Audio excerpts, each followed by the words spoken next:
Questions and answers.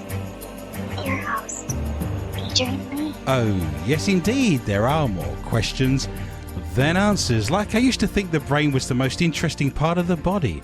Then I realised what was telling me that. Hi America, hello world, my name is Adrian Lee. And I am your host. When I was a school teacher back in Britain, I had the vocation of a school teacher. I taught 11 to 18 year olds for 15 years.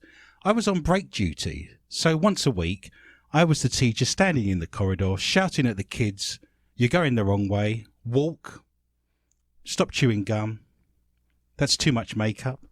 Some of the girls I had to say that to as well. I was standing there one Tuesday, wet and rainy morning. Suddenly a child come running towards me, screaming her head off. "There's been an accident, sir. Kelly's fallen down the stairs and her brains are hanging out. She split her head open." I said, "Go to reception, call an ambulance. I'll run to the event." It's very interesting that as an adult, I wouldn't have liked brains hanging out. I don't like blood. But as the only adult there amongst a group of screaming kids, you suddenly take control. I walked to the stairwell. She'd fallen down the stairwell. There was blood smeared like handprints all the way down the wall. There was bits of brains all over the stairs. She was lying at the bottom of the stairwell. It looked like the scene from the JFK assassination. Oh, God. I said to one student, "They're falling down like cards, fainting, screaming, there's hysteria. Her brains are all over the place." I say to the girl, "Are you okay? What's wrong?" She said, "I'm okay, sir. I'm okay. Nothing's wrong." Turns out she'd just made a cherry pie in home economics. She was walking down the stairs and slipped and dropped her pie, fell down the stairs. It was all pie filling. Stop the ambulance. Somebody say not to call the ambulance. Call them back. My name is Adrian Lee and I am your host. By the way, brains are awesome. I just wish everyone had one. Be great, wouldn't it, if everyone used their brain. Welcome to the show, More Questions Than Answers, the only paranormal quiz show anywhere in the world. Each week, my guests and I will search the world's newspapers, websites and TV shows just for you to bring you the very best in paranormal talk radio entertainment and enlightenment. We will then test each other's knowledge of the week's events of the mysterious, strange, supernatural, unusual, bizarre, and just plain weird. If you've just tuned in especially to hear the show, then I admire your taste. If you have just tuned in by accident, then I admire your luck. I am huddled under my quilt with a large flashlight and a nice cup of tea with tonight's guests, somewhere in the barren wildernesses of the Midwest Plains, with the sound of my elderly mother snoring distantly from the room next door. Each week we press our ear against the bedroom wall. Whatever my mother listens to before she goes to bed picks and pulls on her unconscious mind, and that's the very tune she snores. Let's have a listen tonight.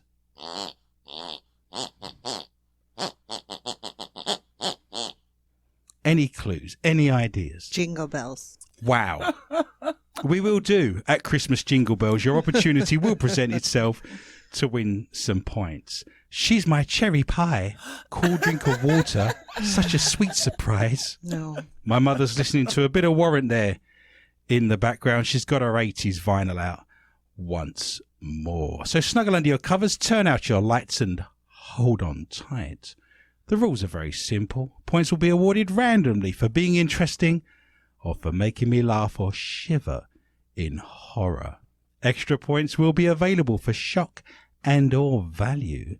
To help me control my rowdy panel of recidivists and reprobates, I will employ what I have called the inappropriate bell. An example of this would be...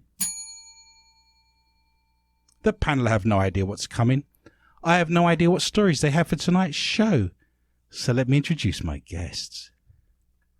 Firstly, the mysterious and effervescent Heather Morris. She's been a paranormal investigator for many years with her own team called Hellhound Investigations and does all of her best work in the shadows.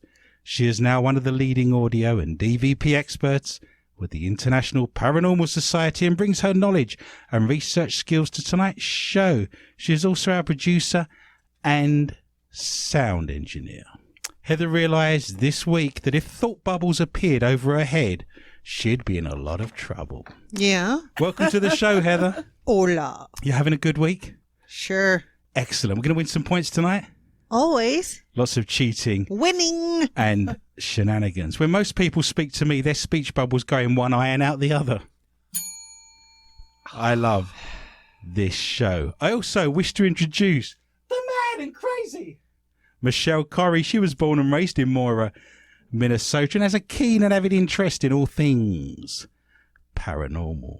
90% of the people in Michelle's People You May Know feature on Facebook are people she knows, but intentionally chooses not to be friends with. Welcome to the show, Michelle. Thank you. I'm a mother blocker. I just thought I'd share that with you. When I was back in Britain, my mum said to me, "Why won't you be friends with me on Facebook?" I said to my mother, "Because you're judgmental. You look at every photograph and there'll be a criticism in some shape or form." I said, "I'm not having you criticising me, running me down, posting things on my Facebook wall." She said, "I promise I won't do that. I won't do anything like that. I promise." I said, "Okay, you get one chance. Press the accept friendship button." I had a photograph of myself wearing sunglasses and a cowboy hat. Within 10 seconds, she'd written, "That hat looks terrible. Take it off. You look like a fool." Block. 10 years later, we're now friends again on Facebook. So she gets a 10-year Gap. Reprieve.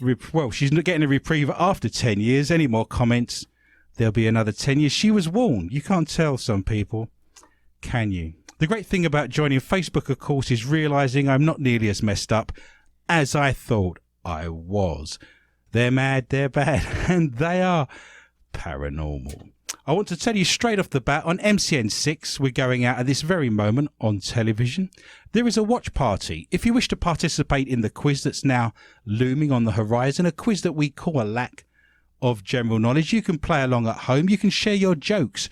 You can share your gifts. There's one big family of friends, joviality, all kinds of fabulous things taking place. As we speak, a live watch party taking place on Facebook right now. This is 100% an interactive show. So if you go to Facebook, More Questions and Answers with Adrian Lee on Facebook, you can play along. You can answer the questions. You can see if you're more intelligent than the panel sitting around me. And I did look the word panel up in a dictionary and it said a thin piece of wood. So I just want to share that with everyone. So we enter the first round, Popper, as convention dictates, by ringing the Martin-sponsored gong of Infinite Knowledge, the Peach Cobbler Martin-sponsored gong of Infinite Knowledge, the Apple Pie and Ice Cream of Statistics, and the Spotted Dick and Custard of Facts. Stand back, ladies. Martin! Wow, nearly lost it then. Nearly fell off the table. I don't know my own strength. To win your points this evening, on this very day, in 1871, the Great Chicago Fire was finally extinguished after 3 days, leaving 300 dead, 100,000 homeless, and costing $222 million in damages. Can you imagine what that would be now if that was 1871 and it's 222 million? We'd be in the billions easily in terms of damages. If you're interested, it was started in a small barn. By a cow. Tipping over a lamp. That's hyperbole. I don't know if that's 100% true. It's true. That's the urban legend. We squish urban legends. We bunk the Tooth Fairy. We bunk the Easter Rabbit. We are the killer of dreams and hopes on this show. Dream squisher. I don't know if the cow story is 100% true, of course, but it is believed to have started in a small barn. Ever been to Chicago? Ever been to Illinois? Places you'd like to go? Or No. have you been? Yes. What did you think? Crap. Wow, there go all of our listeners in Chicago. I hear the traffic's bad. Terrible. Any thoughts on Chicago or Illinois? I enjoy Chicago. I love the art museum and the natural history museum. I loved it. Oh, you and your artsy I ways. know. Yeah. I'm sure they have bars for drinking as well, Miss Morris. They did. I have been to Illinois once. I was in, I believe, Iowa, and I was in the furthest east of Iowa, and I went across the river on a bridge to a place called Galena, which was very attractive. It was at Christmas. They had all the Christmas lights. Christmas shops were open. It's the first place I've been to in this country that actually reminded me a little bit of being in London and in Britain. So I must go back. So I just nipped across the river, went to Galena, came back again, and that's my experience of Illinois. So for the very first time in the history of MQTA, I cannot believe that strange, bizarre, and fascinating facts about the laws of Chicago and Illinois. Feeling confident? No. No. Straight off the bat, just as a piece of factual evidence here, do you know why it's called the Windy City? Would you like to hazard a guess? Because it sucks. Wow. Isn't it the politicians? You're going down the right line. It's got nothing to do with Taco Bell or eating cabbage or any of those things, or the wind whistling through the town. It's due to the bragging and the fact that they're talking too much. Gave it the name. We should have the Windy City studio right here. You we think? should have the Windy studio. Whoa. Wind turbines during studio, right? There have been some times, hasn't there? Some of the food we get given to eat on this show, it's been a little bit dangerous in this hermetically sealed, airtight recording studio. There's been one or two moments where we've had to rehang the wallpaper around the room. Feel bad for Michelle and I. Wow. Yes, because women just sigh in their panties, don't they? And very little else. Oh, stop it. You can only drink alcohol legally in Illinois under the age of 21 if you are what? Now, to win your first points of the evening, you can only drink alcohol in Illinois under the age of 21 if you are what? In the military. In the military. So if you're a soldier in the Navy, if you're in the Air Force, you can drink to your heart's content. Or married. Or married. Some would say 'Cause that you one need to. facilitates the other. There you go. Just to take the edge off the day. Michelle, you are only allowed to drink under the age of 21 if you are what? In the postal service. Okay. Going Or- postal. Does that mean you have to have a drink? Where do the letters end up then? The worst thing I can think of is drunken postmasters and drunken postal workers weaving their way around the town, missing mailboxes, generally laughing, having a good time, driving their little vehicles all over the place. The thing I don't understand about mail vehicles, and you can correct me if I'm wrong, but those little white trucks you see with the post office written on the side, the front two wheels on the first axle are in a different width to the wheels at the back. They don't follow the same tracks. Yes, that's true. So in the Midwest, where it snows for 6 months of the year, how does that work? Who It came up doesn't. with that idea? It I doesn't. don't know of any other vehicle that has a different width at the front to the back, unless it's a drag car or something. It's so it can make tighter turns. Well, taxis in Britain make tight turns, but they don't have two different gauges of wheel. That means when it's going through the snow, the first set of wheels has to make a fresh track, and the second set of wheels at the back Correct. doesn't follow that track. It has to That's make right. its own. Mm-hmm. Well, that must make it almost impossible to get through snow, mustn't it, and ice? It doesn't make it through snow. It doesn't make it. And now you know why you don't get any letters and parcels in the winter time in the Midwest. It's because the wheels at the front Do not go round and round. Don't go round and round compared to the wheels in the back, apparently. I will have to give you a clue. It's joining a college program. I just want to know what that college program is. ROTC. I don't know what that means. I believe it's military academy. Let's leave the military to one side for the moment. What would you study where you'd perhaps need Chemist. to have a little tipple now and then? Chemist. Chemists. Chemists drink Teaching. alcohol, do they? What did you say? Teaching. Teaching. Or Go on. you're going to become a pastor. Oh. No. Enrolled in a culinary program. So if you're a drunkard and you're under the age of 21, cooking is the vocation to study. Apparently, I cannot give the points away. My cooking's so great, of course, even the smoke alarm cheers me along, which is good news for everybody. In Illinois, you are not allowed to keep a dog if it is what? No dogs for you, because your dog is... What would your dog be? That you're not allowed to own it. If it is If it is banned in the city. Banned for what? I've already said this is Breed. illegal. It's a banned breed. Yes. One that's a little bit vicious, going to eat your face off. Maybe a pit bull, maybe a Rottweiler, maybe a Doberman. You are suggesting in Illinois you're not allowed to keep a dog if it's one of those breeds. If it's bitten someone. You've spread your chips liberally. If it has bitten somebody. Eaten someone. Eaten? Wow, Yeah. that took a turn, didn't it? Instead of just having a little nip, it's taking your whole arm, it's working on your vital organs, it's down to the bones. Yes. Rough day at the post office. Michelle, you're not allowed to own a dog in Illinois if it is what? Rabid. If it is rabid.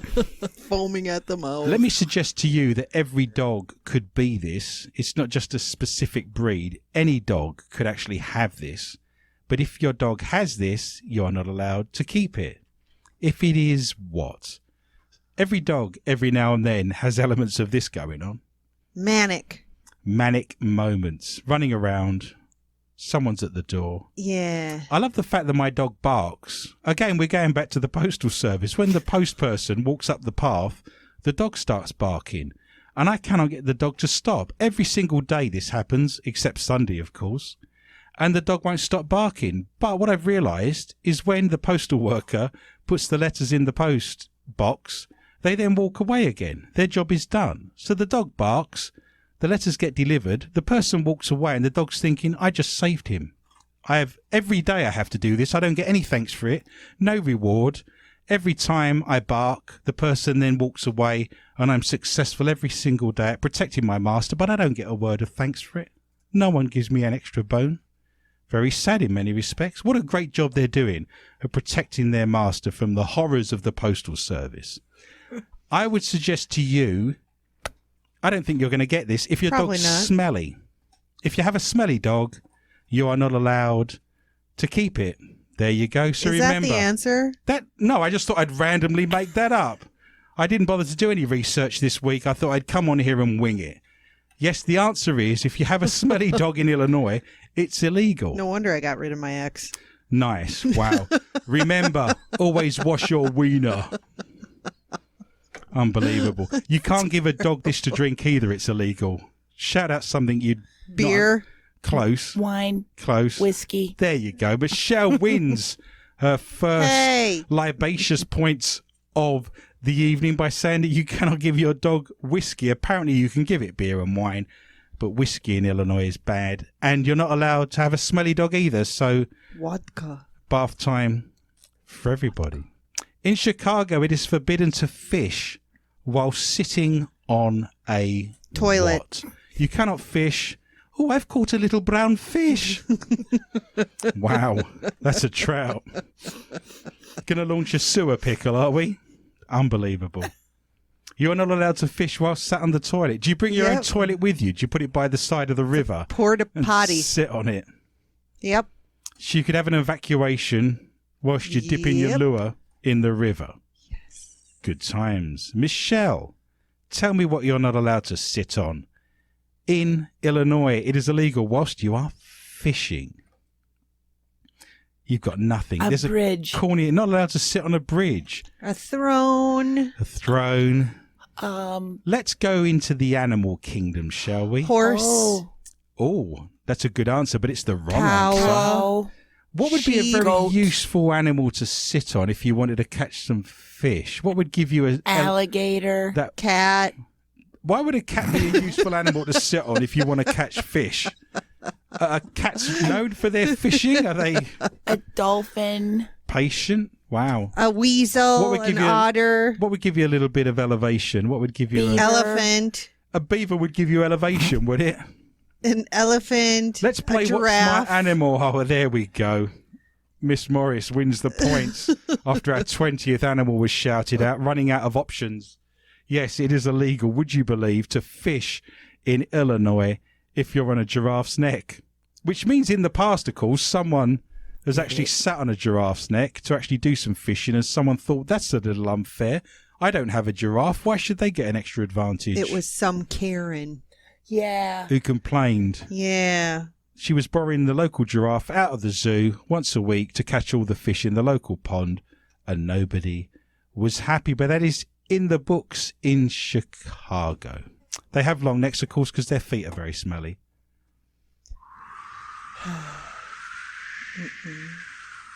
It's amazing how often fishing and your smelly feet come into the same sentence. If you were available to watch last week's show, there was a long story of Miss Morrissey's smelly feet and her fishing activities. Oh my God. If you wish to go and look that up. In the winter, imagine you're in Chicago, the Windy City. It's winter, it's cold, all the things that winter will bring with it.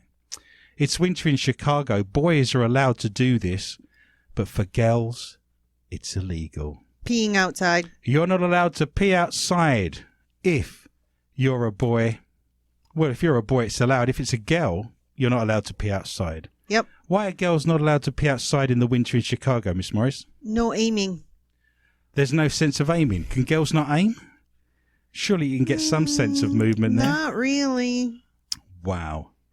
I want to write my name in the snow while I'm having a wee in Minnesota. Stop it. But I want it to be in your handwriting. There we go. I knew it. Us Brits have all the lines. Are you suggesting a lady, a girl Lady things. cannot squeeze the lemons? What would a woman do? She can't squeeze the lemons or drain the spuds. What would a woman do? If you have any suggestions at home while you're watching on the watch party, if a man squeezes the lemon and a man can drain the potatoes, what could a woman do, I guess? I don't know the answer to that. There are more questions than answers. Miss Corrie, boys can do this in the winter. Girls are not allowed. Have a snowball fight. Oh, you are 100% correct. Oh, I have no idea man. where you got that from. I'm going to give you 3 fabulous, let's make a ball and throw it in your direction. How did you get that? I don't know. Just came to you like some sort of collective consciousness. That's a stupid. psychic gift. It's 100% true. Boys can throw snowballs. We'll see about that. Women can't. Well, if you did that in Chicago, you'd be arrested by the female snowball police. I don't care. You'd be doing a Catch dime me. in Yeah. Chino. I can make an origami snowball. Would you like to see? No. No. I'll do it now for you. Look.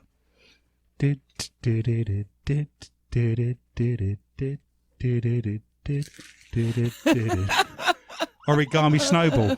There, Miss Morris. She does not look happy. Ooh. She's not happy. Michelle's on 5, Heather's on 2. I'm yet to score. You're not allowed to eat this in a restaurant. If what? You're not allowed to eat in a restaurant. You cannot sit there, have your dinner in a restaurant in Chicago if this is taking place. Like, is it an event or it's something to do with you? You all want clues. It's got nothing to do with me. I wasn't there, madam. If you're wearing an eye patch. If you're wearing an eye patch, I don't understand why you're not allowed to eat your dinner. Do you lose your depth perception? Are you kind of trying to get your fork Maybe in your people mouth think you're infectious. falling short? Oh. So, you're not allowed to eat in a restaurant if you're wearing an eye patch. Yes. Probably. Or carrying an accordion. No accordions, no polka music. The curse of the polka band is Chicago. The eye patch polka band. The eye patch polka band. Coming Nice. your way soon. Da-da-da-da-da-da-da. Pirate polka Pirate band. polka band.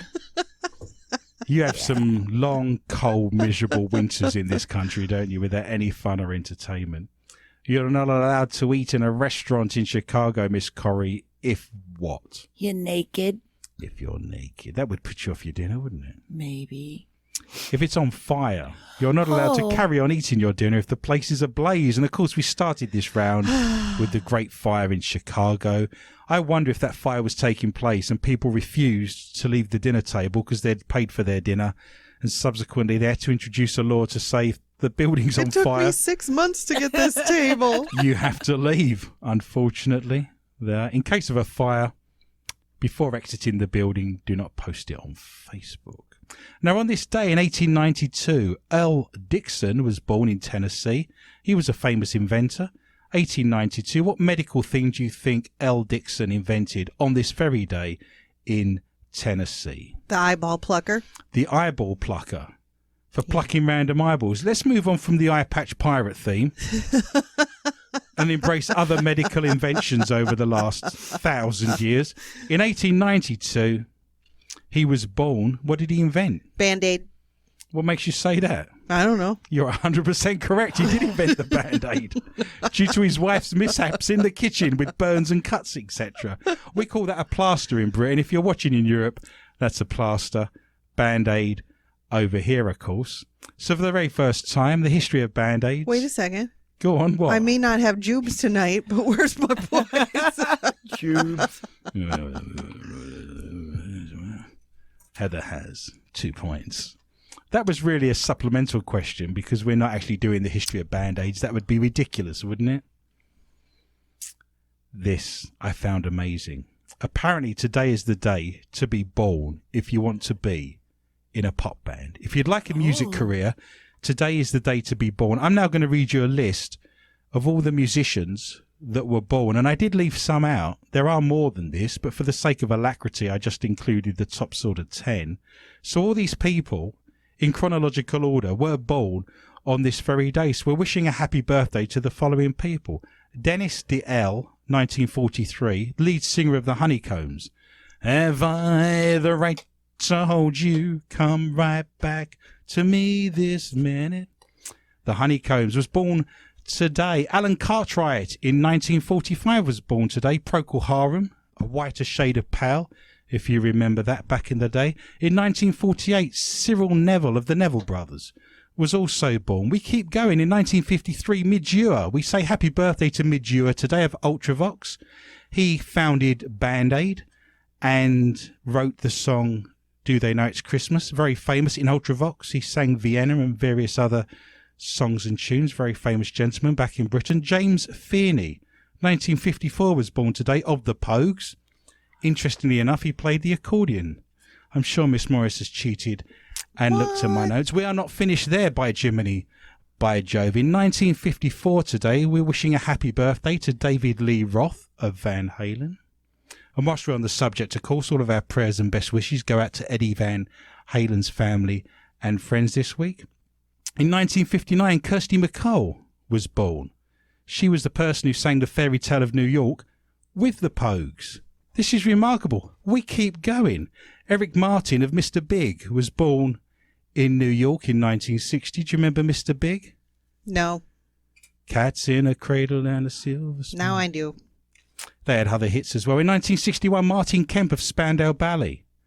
True gold, always believing. So true, funny how it seems. Can you believe all those people have birthdays today?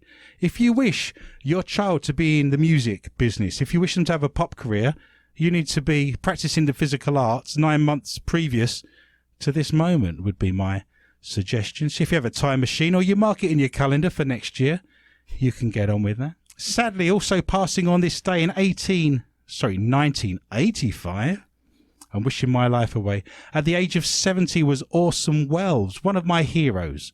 I love Orson Welles. Do you know people say to you, who would you have round your dining room table, dead or alive? Who would you have sat there? One of them for me would be Orson Welles. Anyone you'd like to have round your dinner table, dead or alive, if you were hosting a dinner party?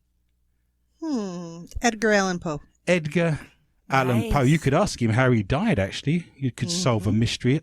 Oscar Wilde would be funny, wouldn't he, at a dinner party? Oh, yes. He'd be a riot, wouldn't he? He'd be a hoot. Anyone else you'd think? Oh, I would like Chris Farley and John Candy, please. There you go. That would be a good combination. If we're going to go on to pop music, of course, I think Brian Wilson of the Beach Boys would be fun. Ray Davies of the Kinks would be another fun person. We could have different genres, different parties. But he sadly passed. Orson Welles, my hero, passed at the age of 70. I wanted to see his childhood home. I made plans this fall and this summer to go on a road trip because this is also in, I believe, is it Illinois? Are we in Illinois? Are we in We're in Wisconsin? Minnesota right now. I never had grey hair till I started this show. I will tell you where he was born in a second, and I think it's on the border. It's in Wisconsin, but I think it's quite close to Illinois. It's on the coastline there of one of the big lakes, Lake Michigan, I think. But I thought, wouldn't it be great to do a road trip to the home of Orson Welles? I could walk around the town. I could run a ghost box. I could ask him questions. I could interview him. And that was in Kenosha. So we won't be going there for a few weeks. That kind of ruined that, didn't it? For me this year. Perhaps next year we'll say hello to his spirit. He was famous, of course, for being in Citizen Kane and being the director. Macbeth, Othello, A Touch of Evil, The Third Man, which is my all-time favourite film of ever.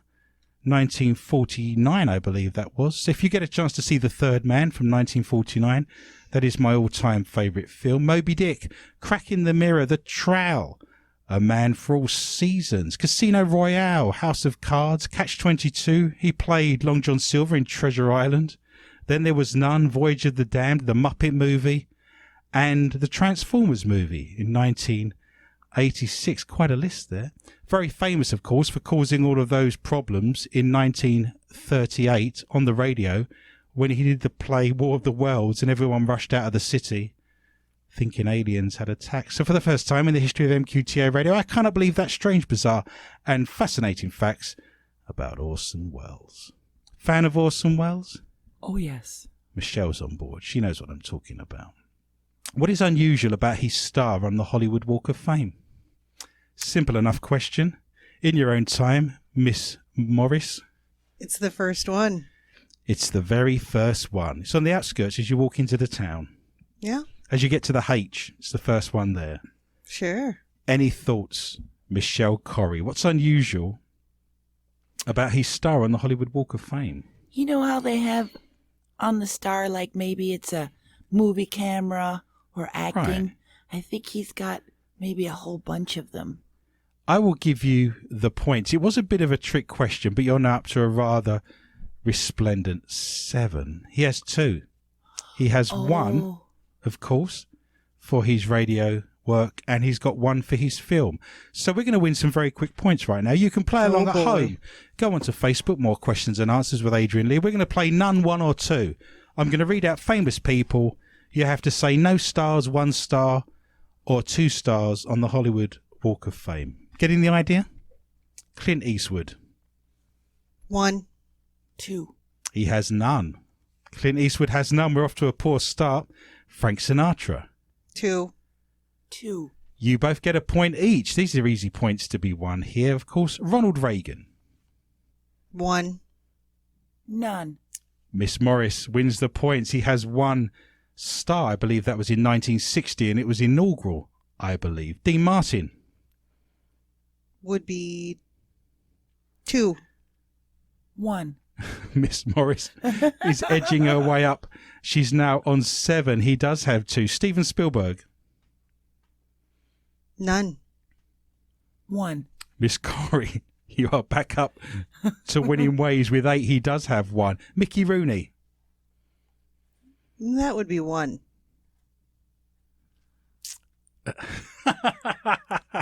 1. He has 2. Michael Jackson. 1. 2. He has 2, but there's 2 people called Michael Jackson. So a different person back in the 1950s was also called Michael Jackson. So I'll give you a point, Michelle. It wasn't the Michael Jackson we know. Has 2, but there are 2 stars with Michael Jackson. Finally, last couple, Madonna. 1. None. She has none. Corrie's doing Ooh. great. She's up to double figures. George Clooney. 2. 1. He does not have any. We did quite well there. Michelle is now up to 10. Heather's on 7. I'm yet to score. I hope you got some of those at home. What novel way did the busy Orson Welles find to travel around New York? So imagine, he's got 2 stars because he's in radio, he's in television, he's in films. He needed to get around New York. We know New York is very busy, difficult place to get around. How did he find a novel way to get around the streets of New York? Bicycle. Bicycle. Roller skates. Roller skates. He actually got an ambulance to drive around, which I think's illegal. With the lights going on, all the horn blaring, he got around New York quite quickly in the back of an ambulance, I am led to believe. Did you know that Chevy actually made some ambulances back in the day? This is true. Long story short, a lot of people have died. What was Orson Welles' favourite meal? Have a guess. We've been in the restaurants today. We've already spoken about food, culinary school, Beef commercial. eating in a restaurant that's on fire. Orson Welles goes into a top top restaurant in New York, and he says, I'll have the beef commercial, which is basically a load of slops between two bits of bread, I'm led to believe. That was his favourite, was They're it? delicious. If you've got no teeth, awesome. Lots of soggy bread and gravy. And potatoes. Nice. All your food groups all in one go. Yeah. Michelle, what was his favourite meal? Cheese curds Nope. and Chicago pizza. turkey. Chicago Turkey. sausage. His favourite meal was 2 rare steaks and a pint of scotch. True enough. Wow. How do you like your steak, sir? Right next to the other one. That was them, but this is now as we enter our favourite part of the show. It's the mailbag. Mailbag. We a love mailbag. the mailbag. We're going to whiz through this very quickly today. Lisa, a good friend and patron of the Hello, show, Lisa. she Hi, has Lisa. posted. It's great to use what one learns on the show. Thanks for helping me answer a trivia question at work and shocking my boss and co-workers with my intelligence. The question now remains, what did you actually say? What did you learn? And what was the trivia question? So if you're on Facebook right now, we would like to know what that was. But we're happy that you leave this show with more than you arrive with. MQTA, making people smarter, one person at a time. Since 2012. Yeah. Deanna has written, thank you for the hilarious and amazing show tonight. The Jubes did their job, and I'm going to bed with the very sore sides tonight from laughing so hard. Good. At Adrian opening his mouth and dropping the word midget. Yep. Yep. That's a midget. Mm. That was the best. You guys are awesome. Thank you very much. If you'd missed last week's show, go onto YouTube, More Questions and Answers with Adrian Lee. It was episode 13 of season 4. You can find that for yourself. We were jacked up high on Japanese candy, and many bad and terrible things took place and happened. Martin, our good friend. Martin. Hi, Martin. He sponsors the Martin's Sponsored Gong of Infinite Knowledge, a very Yes. intelligent and funny man. He actually bought us and sent us this in the post. He never said who sent this. We had to do some detective work, because how many times randomly in your lifetime has a frozen pickle juice turned up at your front door? So when the dog's barking and the postmaster's coming up the driveway, they're barking because we're getting pickles delivered. We're going to try these pickles now for the very first time. I have a pair of scissors. Do not fear. I don't know how to open this. It says pickle ice. Refresh and rehydrate. The flavoured freeze pop. 2 fluid ounces. Let's have a go. Carbs, no fat. It's a gift, isn't it? Delight. I've taken the only blunt pair of scissors in the building. I shall tear that apart. How's that work? Crikey, you got it down you already. I can't get Wow. How's that going? Let's have a look. Explain to our... Wow. You're not wasting any time there, girls. Explain what that tastes like while I get in. It tastes like frozen pickle It's juice. a little tart, isn't it? A little salty. It would be great in a Bloody Mary. Oh my steering around. God, it would be. Delicious. Good God. Oh, thank you, Martin. Thank you, Martin. I loves it. Awesome. That's sharp, is These are what that great. is. Good God, I'm going to have heartburn for the rest of the show. Oh, this would be great in like 100-degree weather, wouldn't We it? appreciate that, Martin. God. I'm sure that's good for rehydrating, isn't it? For your muscles and things, if you did a workout, the old pickle juice. It's Ooh, I very love it. tart, isn't it? It's delicious. I've got to read now with my lips pursed together. Woo. If you wish to see tonight's stories and all of the fun and frivolity, go to Facebook, More Questions and Answers with Adrian Lee. We are on MCN6 every Saturday night at 9 o'clock p.m. You can find that on Channel 6 in the Twin Cities. You can go to www.mcn6.org and stream it on any device, or you can go to Roku and search for MCN6. The show is repeated as an audio, as a radio event, I guess. We were on Sure. the radio originally. 10 p.m. Friday night. Go to Facebook. Everything's listed. If you're walking the dog, in the gym, drinking pickle juice, you can hear us as well as see us. All of our episodes are repeated straight away on YouTube. Get over to YouTube, More Questions and Answers with Adrian Lee, and everything will be there. We have archives. Would you like to say what the archives are? 300 shows coming up in our archives. We have almost 300 shows on soundcloud.com/MQTA radio, where you can hear a bunch of the latest episodes as well as our favorite part, which is Not For Yo Mama, which is added on to the end of each fun show. And it's our favorite. And you can also catch us on Patreon if you'd like to help support the show. Yes, if you wish to donate a single dollar to the show, you do get a lot for your money. You get episodes that have never been aired, you get radio plays, you get to see all kinds of fabulous things. It's a single dollar. It keeps the show going. Go to patreon.com, search for MQTA Radio, and we would appreciate that. This show's free. It will always be free. We've been doing it for 8 years solid, week in, week out, all weathers, including flooding and various other biblical plagues.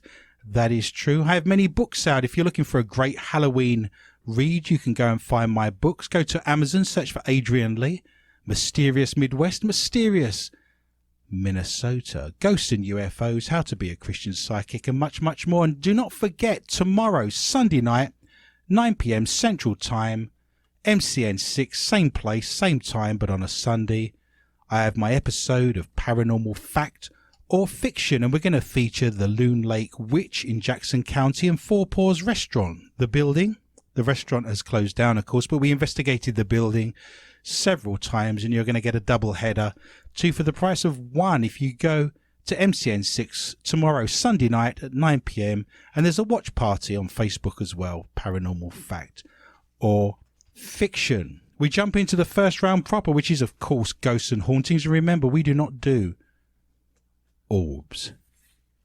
Lee Ryan got the fright of his life when a ghost stroked his face and tugged his ear in a paranormal hunt. Had any strong tuggings or strokings on any ghost hunts you want to talk about, Miss Corrie? No. Miss Morris, no? Nothing you want to share with us? Okay. The Blue Star, when I say the Blue Star, he's not making like suspect films. He was in a band called Blue.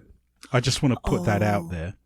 The Blue Star, 37, joins celebrity medium Adam Norton for a night of ghost hunting at the Old Victorian School in Nottingham.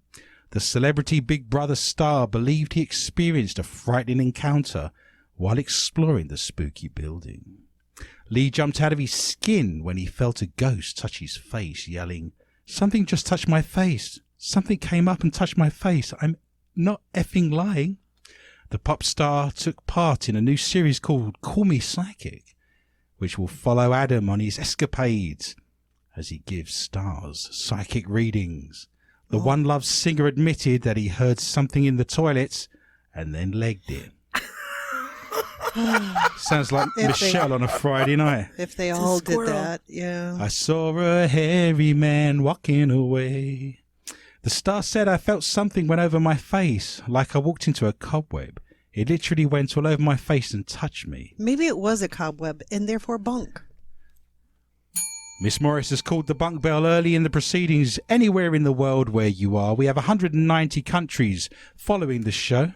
Drink your pickle juice. 250,000 listens. Wherever you are in the world, you can now take a shot. Sapros, salute, cheers, skull. Pickle juice. Pickle juice. The Old Victorian School is believed to be the home of a sinister presence that lurks in the darkness of the main corridor. It looks like Lee is not alone. The official website claims that staff and guests have been frightened by terrifying activity, including rattling door handles with nobody on the other side. Lee spent from 7 p.m. until 1:30 a.m. in that haunted building, but became increasingly frightened and freaked out by the mysterious goings-on, including spooky noises and footsteps on the stairs. It touched more face, or that's just not the case. Don't be scared, mister. Go to our Facebook site, More Questions and Answers with Adrian Lee, and you will see the story for yourself. I will give myself the first points of the evening. Miss Morris, what have you got for me tonight in the round of Ghosts and Hauntings? A paranormal investigator has slammed Poundland for quality. selling... That's like dollar. That's like the general dollar store, or what do you call it over here? It's not Dollarland. Dollar Tree. Dollarland. How much Dollarland. is this? I like going into the pound store and saying, "How much is this?" And they say it's £1. And I, "What about this?" "It's £1. "How much is that?" "That is £1, sir." "It's all £1. "What about this?" "That is £1, sir." Still a pound. Still £1. Well, they are slamming Poundland for selling Ouija boards as part of its Halloween products. Paul Marsters has warned that deadly demons could be released by the boards if they are in the hands of anyone but mediums. Creepy. What about Talls? I think that's not the size. I think that's the occupation, madam. Paul, who is a member of True Paranormal Events UK, said he was gobsmacked when he saw the spirit board on sale for £1 in his local budget store.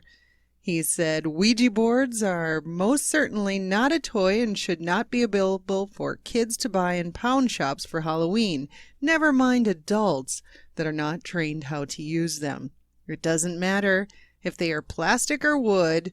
If the planchette spells out the word Zeus, it is a demon trying Zeus? to come through, and you should not even say the name. What, the Roman god of Never everything? mind continuing to communicate with it. I don't know what he's talking about. He's bat. He's crazy. He's a nut job. By If the it way, says Zeus, how much quality must there be in that Ouija board if it costs £1? I mean, it's got to be cardboard. cardboard. It's cardboard. You've got a chocolate planchette because Christmas is coming up. the candy Wouldn't it be cane great planchette. to do like a Ouija board advent calendar where you've got all the numbers and like the planchette leads you to the chocolate? Copyright it. Copyright Ouija board advent calendar. I bet that already exists. I bet there's people now on our watch party Stop it. on Facebook searching Giving 'em for the ideas. advent calendar Ouija board, which is a little bit dark really when you consider that it's celebrating the birth of our Lord Jesus Christ.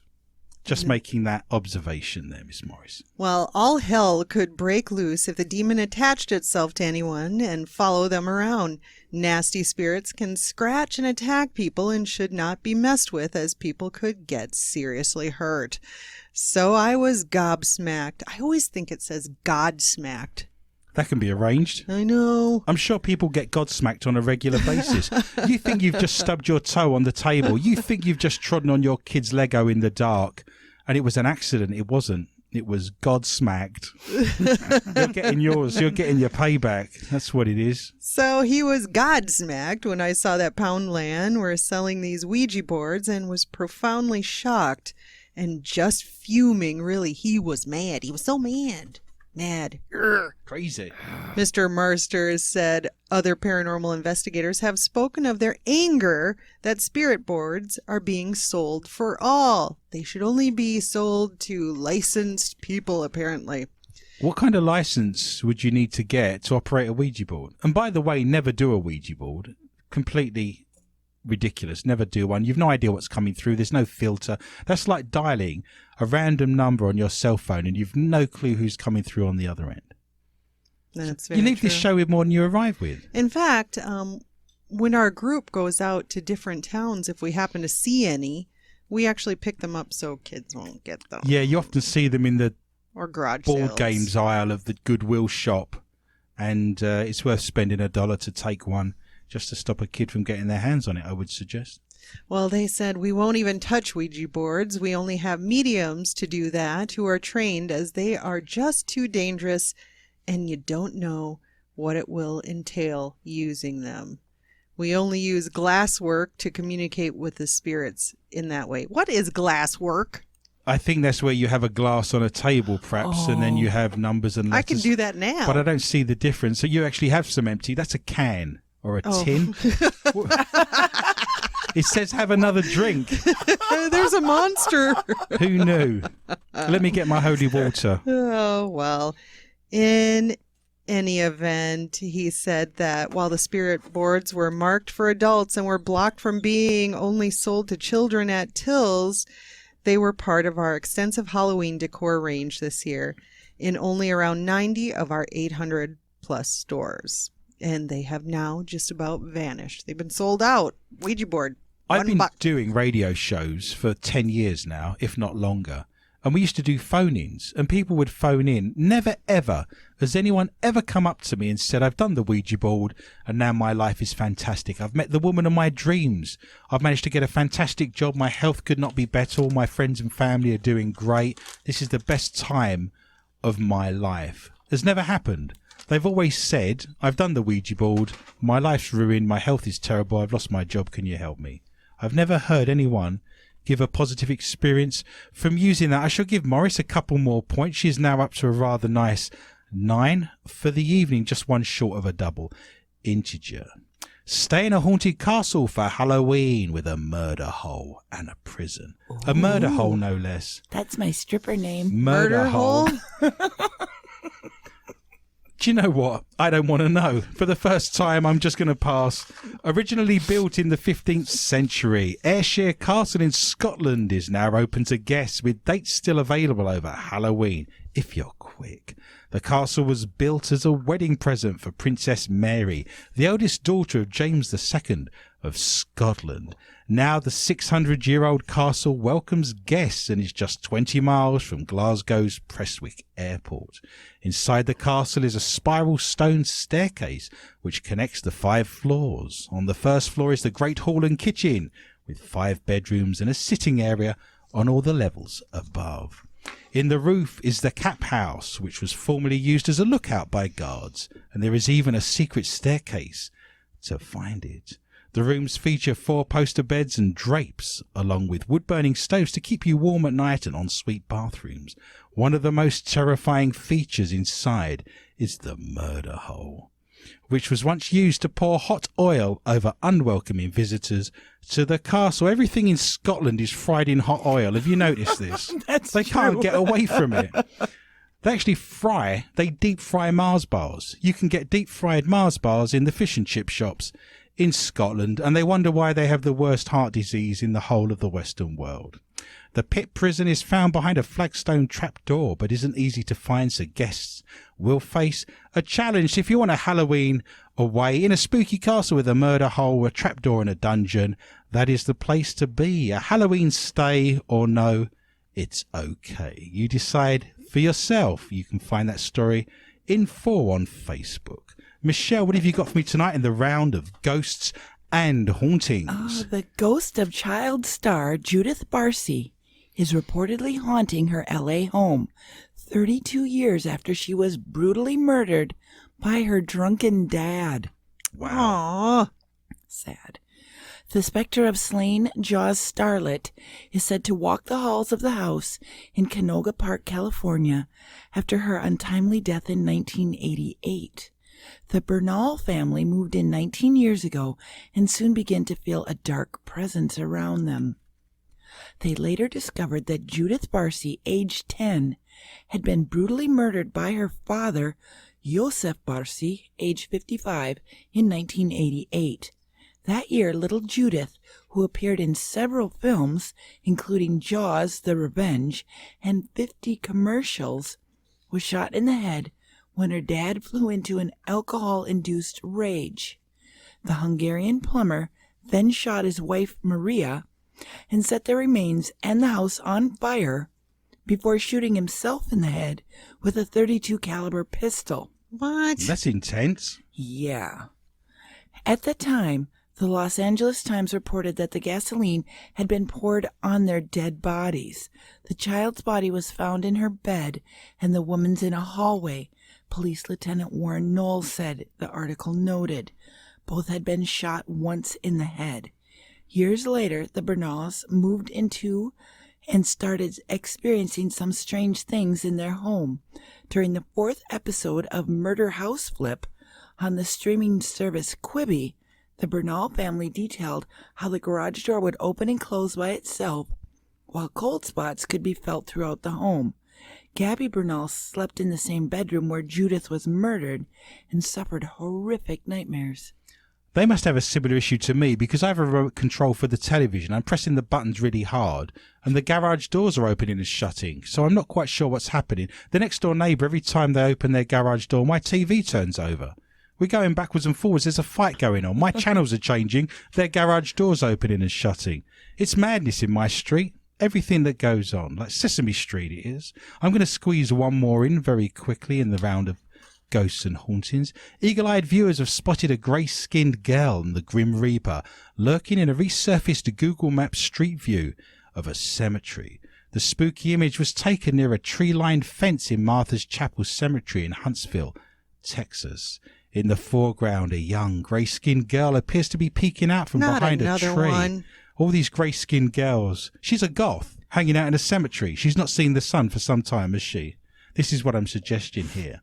In the background are gravestones and what seems to be a creepy figure of death himself. The Reaper-type figure looks to be wearing a dark hooded robe.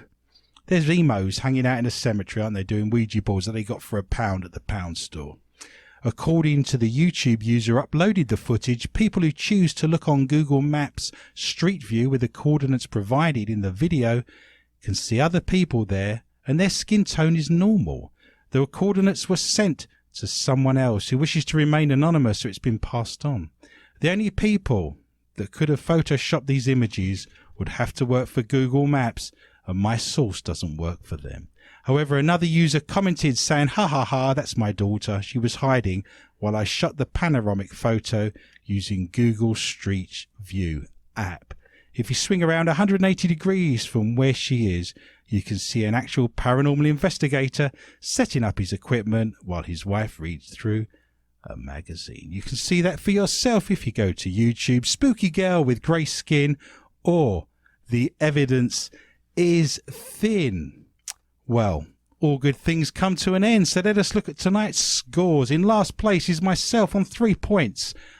I didn't do very well today, did I? I need to do better. I think I'm going to win next week. I'm going to give myself some extra points. I get a bucket of pickled juice, a house full of cobwebs, and £1 to spend at the pound shop. It's almost worth coming in third. Yes. I would suggest. In second place tonight is Miss Morris, who climbs up to a cobwebby 9 points. She gets a £1 Ouija board, an advent calendar, and a dark room full of Lego on the floor. So good luck with that tonight. In first place, winning the $33,000 IR camera and scoring a rather large 12 points. You did very well in our first round, of course. You win a murder hole, a fried Mars bar, and a dark presents.